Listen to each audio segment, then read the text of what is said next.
Well, good morning, good afternoon, good evening, wherever you happen to be. Welcome to 5 Hours of Power X. The X stands for extremely tired because I only got a couple hours of sleep last night after spending all day yesterday preparing this challenge for you. So hopefully everybody will enjoy that. So it looks like everybody, yes, I know everybody's saying, there's no sound, there's no sound. That's okay. I haven't, the chat is delayed. We'll get you guys in a second. So welcome, welcome, welcome. So 5 hours of power. This contest has been going now 10 years in a row. NoLimits has turned 10. This contest has been going 10 years. Thank you very much for your participation every year. That allows us to keep doing this contest and allow us to come up with new and interesting ways to torture you guys every year. I mean, to challenge you guys to have some fun. This year, we're going to be asking you to do something we've never asked you to do before. So it's going to be a very different kind of challenge with a different kind of scoring system, too, than we normally have. And I will be honest, I don't entirely know how the scoring is going to play out this year and how things are going to go, because that's ultimately up. You guys will have a lot of say in how high your scores go. But let's go take a look. So, of course, we're writing last year's winner, which I should have prepared more. The name is completely escaping me. But this is last year's winner, part of the 5 Hours of Power Park, which is, as our tradition, we always enjoy everything in 5 Hours Park, especially Manic. We always like to give special mention to Manic, the very first coaster ever in 5 Hours of Power Park. Codemaster really loves Manic. It's the best and his absolute favorite. So here we are enjoying everything flying by, everything that we have been working on over the past 10 years. It's 9 years worth of effort adding all of these rides. We fly into the main part here, and at this point people are probably starting to notice that something is amiss and something is different this year. So let's take a look at what has been added to the park. We can see we have this lovely pier bridge thing, and there's a bunch of weird green shapes. Let's go learn a little bit more about those shapes as we reveal what this year's challenge will be. So this year, park management decided to connect to the island over there with an actual bridge. And you know, if you're going to build a bridge, you might as well turn it into a pier. And if you're going to have a pier, you might as well have rides on it. So your job will be to build a roller coaster on this pier. But not only that, you need to place rides on the pier. And that's what we see in the distance. So to give you a little bit better idea of what those things are, I'm going to step out of this park for a moment. And I'm going to load up a different one that will show you what the concept is of those green blocks. They're basically going to be the clearance envelopes for those specific rides, and I'll show you how we tested those once we get done shutting down the very, very complicated 5 Hours of Power full park, which takes a while to shut down all those scripts. So there we go. Let me take a look at this one. This is a test park that has all 11 of those rides. The way this challenge is going to work, you need to create a coaster, any coaster you want, steel coaster style of some sort. No auto support building here with either RMC or wooden coaster, but any kind of steel coaster you want to build, and you have to place rides in it. You can place as many rides as you'd like. You don't have to place all 11. In fact, it will probably be incredibly difficult to place all 11 of the rides. But this is how these clearance envelopes work. I took the time yesterday to figure out about what the reach is for each of these rides and build a nice little transparent shell. Thank you very much to Fighter, who helped me get these done because it was getting very, very late. So we have these clearance envelope objects that will represent the maximum reach of the rides. As you build your coaster should not ever go inside any of these green objects. If you want to place a ride, just go ahead and place the ride. It will, all 11 of them will be there. You can place each ride only once, and you place it somewhere on your pier, and anywhere you'd like to place it. It has to be at pier level. You cannot make a raised platform for it. It must be at pier level, which is 1 meter up. Just slide it over to wherever you want it, and you'll be good to go. Every single ride includes a little arrow of some sort that indicates where the entrance is, or where the entrance gates are. As you can see, there's always a little arrow that will correspond to where the gates are and everything. Later on, for whoever wins, I will add in the gates and the platforms and all that kind of stuff like that, so that it'll look nice and pretty. But for keeping it running smoothly for everybody in the meantime, I have little arrows on these simple objects that will show which way your ride is facing. So that's basically it. You don't have to worry about loading all these rides. You just have these simple objects to place, and you can see how they're going to work. So that's where things start to get really interesting. Scoring for this contest is going to be the really interesting part of it. We have the usual categories. Let me bring up my form here. The usual categories for scoring. And by the way, every single one of the scoring rules and how it's all going to work, it's all inside of the park description, which I'll get to in just a moment. But the scoring, what we usually do, realism, track shaping, all that kind of stuff like that, that's in place. I see somebody asking, is there a capacity limit? No, we don't have capacity this year. I do want 3 trains, but we don't have a capacity limit. So we realism, so it's going to be looking at the forces, track shaping, coaster operations, making sure that it makes it all the way around, making sure that it can survive an e-stop, that kind of stuff. Supports, making sure that the supports look adequate for the load, that we have good clearance, good design overall, and good density. We're looking at creativity. So in this category, we're looking for uniqueness of the coaster selection style is going to work. If every single one of you makes a new Vekoma MK1101, and one person makes a mine train, well, that one person who made a mine train obviously picked a much more unique ride. Plus, if you go for a more difficult style, if you try to find a way to cram a wing rider or a 4D coaster into this area, then you're going to get a little bit more effort here and more points in this category. So it's also going to look at the interaction with the rides and the ride placement. We're going to be looking at how those all kind of played together. Then finally, the other judged category will be fun. Usual things to look at there: pacing, creativity, variety, the flow of the ride. Does it seem to make sense for whatever style it seems to be? Does it fit? Does it seem like it's going to be a good ride? So those are the 4 judged categories. Then we come to the rides. Here's how the rides work out. For every ride of these that you include inside your park, they will be worth extra points, depending on basically how big they are and how difficult to place in your park they're going to be. Smaller rides that take up less space are worth less points. Bigger rides that take up a massive amount of space are worth more points. The rides must be fully inside of the pier. We'll get to that in a second. If the ride swings in some manner and could swing off of the pier, that's okay, but the ride platforms, any and all platforms and machinery and supports for the ride must be on the pier. The teacups, scrambler, and drop tower are each worth 1 point. So it's going to be scrambler, teacups, and then the drop tower here. They're worth 1 point if you add them in your park because they don't really take up that much room, but they'd be easy to work around. Next category from there is, and again, these are all inside the scoring sheet, inside the rules of the park. Wave Swinger, Paratrooper, and Troika are worth 2 points. So we have the Troika, we have the Wave Swinger, and we have the Paratrooper over there, are each worth 2 points. The next category up from there, we have some 3-point rides. We have the Swing Around, Frisbee, and Tourbillon. So there's the Tourbillon, there is the Swing Around, and there's the Frisbee. So now we get rides that are taking up more space and are going to be generally harder to place inside of your park. There are 2 rides left, which are going to be the biggest. Skyscraper over here is a 4-point ride. If you can get that into your park, it's worth 4 points. And then we have Skywheel, which is worth a whopping 5 points if you can manage to get that in your park. So the way the points are going to work, if the ride is in your park and meets all the necessary criteria, then it will earn you that many points. But here's the drawback. You can't hit them. If your clearance envelope of your coaster hits one of these things, there will be a penalty assessed. If it's just a light grazing and just kind of nicks the corner or something like that, a very tiny little one, then you will not get any points for that ride in your park. Okay, so be extra careful on when you're checking for clearance. Make sure you don't nick any of the green boxes with the clearance envelope of your coaster.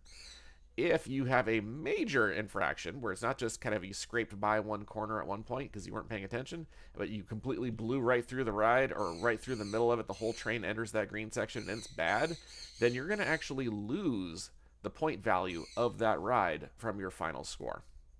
So this is where it's going to be interesting.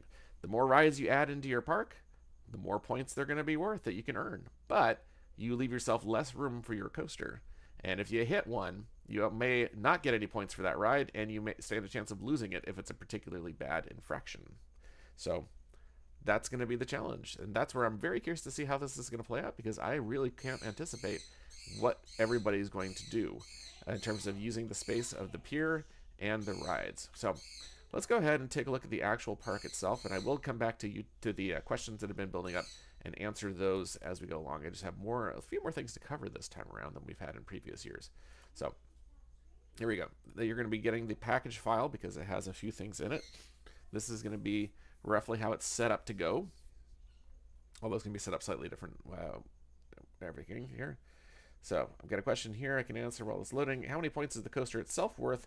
If you got a perfect 10 in all 4 of the categories, it is worth 40 points. So you earn 40 points for the coaster, and you can get up to 27 if you manage to place all of these rides in your park. So here are all the rides. They're already ready. They're at the right height. You just need to slide them onto the pier. This is the pier. You can place anything on the pier as long as it's on this pier area, not on the ground outside of it. You can use every part of the pier as long as it is the pier itself. Your roller coaster can go anywhere on the pier, but it must be all of the supports must come out of the pier. Supports cannot be seen in the water outside the base of the pier. They must stay under the pier. I will be looking. There are penalties if a support sticks out. If a footer sticks out underneath from the edge here, then that is going to be worth a small point deduction. If it's completely exposed, that'll be worth a bigger point deduction. So check to make sure that they're all hidden underneath the pier. That's the only requirement for the supports.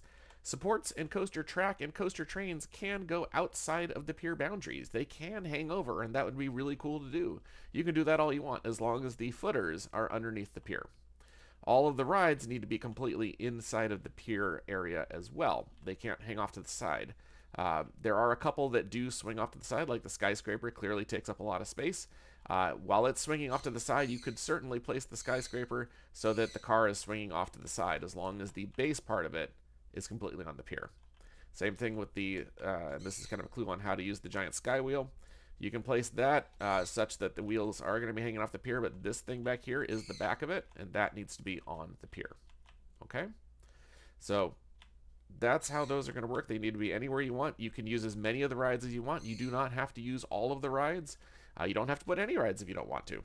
But you do need to make sure that you'll get more points. The more rides you put, the more points you stand to get, as long as you don't touch them. If you bump them, you're going to either get 0 points, or if you really plow through the middle of that ride, then it's going to be worth negative points for the point value of the ride. Your coaster station, the stairs for the coaster, maintenance tracks, storage, all that stuff. You need to have all that stuff on your coaster, and all of that has to be over the pier. It cannot hang out over the side.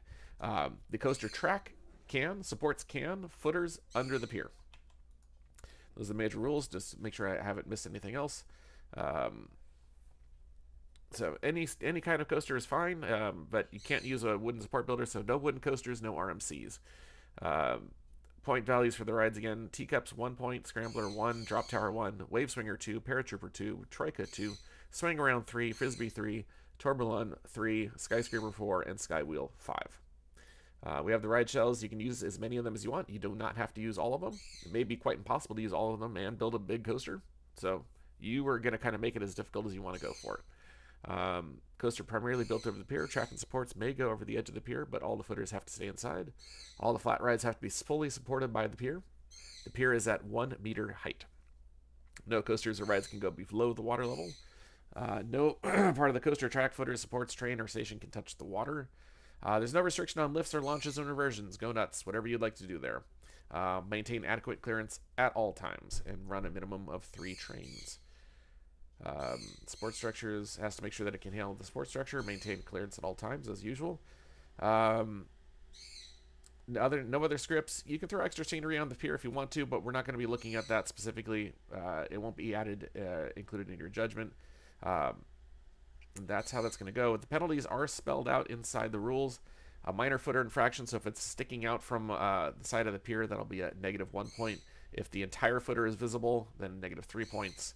Minor clearance envelope coaster infraction, so if it's the clearance envelope is hitting track, station, supports, any part of the coaster, -2 points for every time if it's a minor one. If it is a major clearance envelope infraction, so that you're actually colliding with things the train is hitting, or the train collapses on itself, or it's hitting other objects of the coaster, -5 points each time that happens. If the ride cannot complete a full circuit, that'll be 8 points off.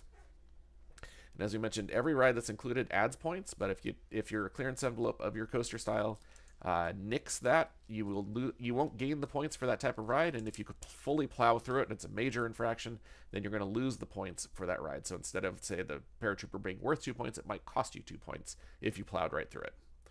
We will give everybody written feedback, and scores with penalties will be assessed. There won't be a disqualification unless I can't open your file and it doesn't work. That's the only time that I have to disqualify your entry because you didn't have an entry. I'm going to go into the questions that are in YouTube, so please feel free to write them in there, and we'll go through there. So let me get to, I'm going to scroll back to see how far can we back. Somebody's saying, in-game coasters only. Yes, in-game coasters. Don't worry about throwing in scripting for custom trains.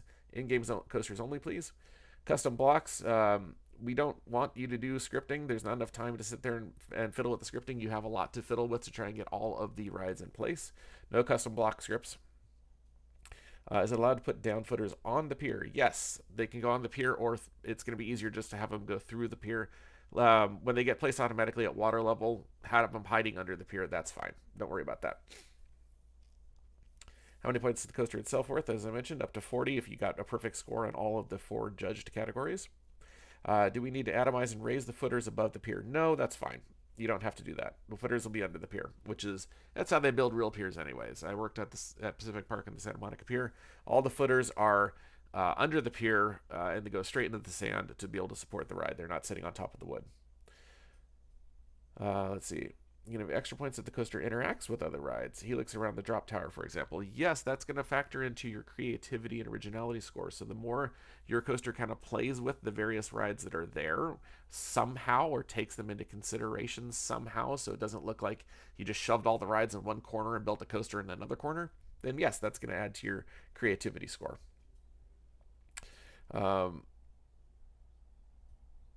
Let's see what else we have. Any other questions coming? Please hear yeah, no custom trains is correct. Looking forward to that 400-foot Zamperla spinner. It's going to be great. Can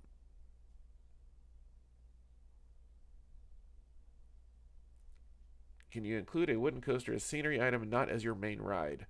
I don't know why you would want to do that and take up even more space on your pier, so we'll say no.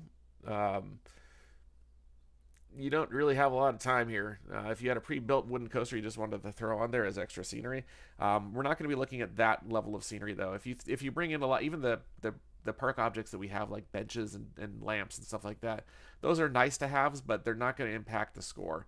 The score that we're going to score you on is going to be looking at your coaster itself and how you placed the rides, which were the main part of the challenge. Anything else you do to make it look pretty, feel free. No one ever has time to do that except for Codemaster, who did build a show building one year.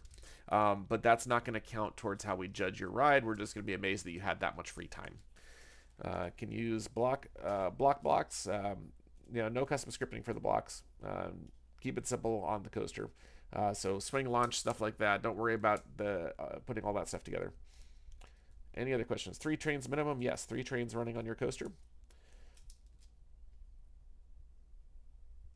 And that appears to be it. Keep those questions coming. I'm going to scroll back and see if there's anything else that I have missed. Can you use the Vekoma DLC? Yes, you can. You absolutely can use it. And that, I believe that covers all of the questions that have come by so far. So a couple of other quick notes. When you download the coaster, or the file that will be posted in about 9 minutes, it will be a NoLimits package. Now, most people know this, but there's always somebody that goes, I can't edit the coaster. That's okay. You have to go up here to File, Extract Package first, save it somewhere, and then you'll be able to edit the package. Notice that the name of it is coaster or 5opx dot or dash coaster dash your name. I'm really tired, guys. I'm sorry. Please replace, edit the file name when you're done with it to be the name of your coaster submission and your actual name. That helps out quite a bit. Also, all I need from you guys when you're submitting in your entries is just the NL2 park file. You do not need to repackage it back up again. And see, this is why people are saying, can I have all these extra scripts and throw in these extra scenery things? we don't need to judge that. We just need to judge what's been included in the contest itself. I have all of the scenery files already. I don't need to repackage and re-download them. So and I don't have to spend time to go through 30 entry. It's great if I don't have to unpackage 30 different entries to get them set up for judging. If you send in just the NL2 park file, that's all I need, and it'll be great. That'll be wonderful. That'll be the best way to go if possible. So please just send in the NL2 park file. That will make my life a lot easier as I process these to get them ready for the judges to judge. If you need to reference any of the rules, they're right here. Park settings. There's the full set of rules right there, including all the point values are listed. There they are. So you can see how much they're going to be worth. The penalties are all listed out here. Everything is there.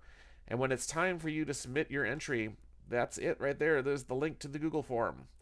Copy that, paste that, put in the browser. That's where you're going to go to fill out the final entry. It's right there. So we always get people starting to ask questions like, where's the form? How do I fill the form? It's right there. It's there every year.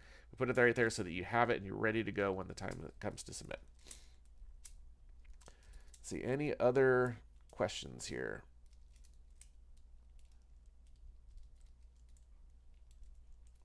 You can use FVD. I conceded this point a while ago. If you want to go with FVD for designing your coaster, go for it. You know, I can't really, between the in-game FVD editor and FVD++, I can't really tell the results are the same. I can't watch everybody's screen. So you can use FVD if you want to design your coaster. That's perfectly fine. But, of course, FVD doesn't help you place those rides. So you got to figure out how best to work that into your workflow. Where will you download the template when the competition starts? Excellent question. Keep an eye on our Facebook page. That will be the part that goes live as soon as the link is ready to go. It's going to go live right exactly at the contest start time as well. I will get a post going on NoLimits Coaster or NoLimits Central that will have the link as well. And we're going to get there. And oh boy, I got so much, so much spam to clean up on there. The spam is awful. But there is a post in there which we're going to get ready to go. There are a bunch of places. Plus, if you look on the NL2 Discord and the contest tab, as soon as it's live, we'll post it there as well. So that is the contest. We've got a couple minutes left. Extra points for most cursed coaster. I don't know how we would judge that. Can we do Discord too for the link? Absolutely. We will get that up and running in just a minute, but it's going to go live. FED size. Let's see. And we've got just a few minutes left. All of the rules are posted to Facebook as well. Any other questions?